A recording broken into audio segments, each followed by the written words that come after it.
Hello guys! Magluluto ako ngayon ng adobong paa ng manok. O, 'di ba? Adobo ng paa ng manok. Pero paano nga ba magluto ng adobo ng paa ng manok? Una, ito yung aking mga sangkap. Ito yung paa ng manok.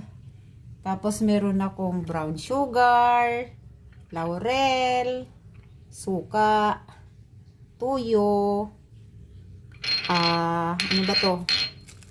Star anise, pamintang durog, pamintang buo, bawang, at saka sibuyas.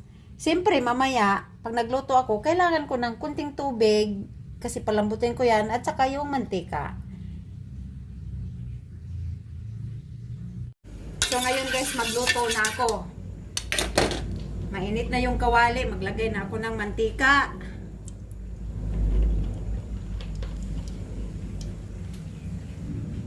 Igisa ko na ang bawang.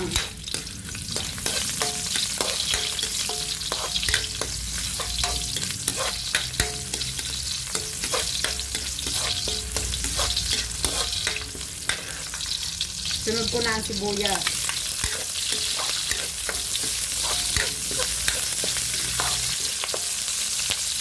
Tapos ito na, ilagay ko na ang paa ng manok.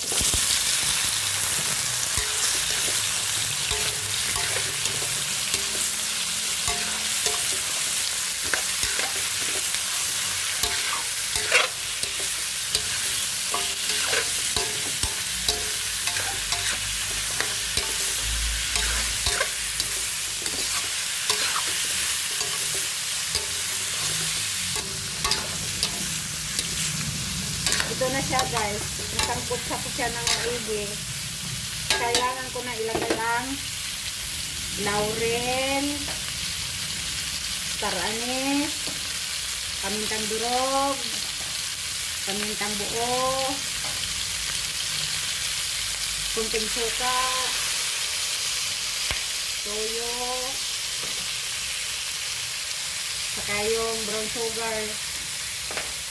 Haluin natin ng maigi.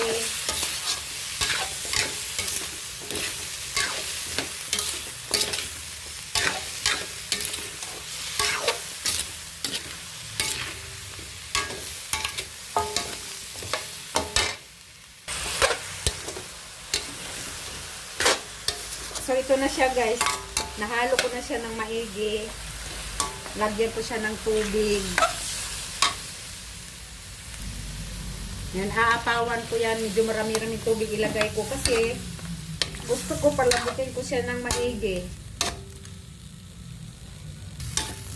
Palambutin ko ng maigi yan. Dahan-dahan na yung apoy. Takpan ko muna yan. Palambutin ko siya hanggang lumambot ng lumambot. Ito na siya guys. Ayun na. Super lambot na yan. Pinalambot ko siya ng 2 hours. Ang sarap-sarap po yan. Okay na po yan siya guys. Thank you for watching. Bye!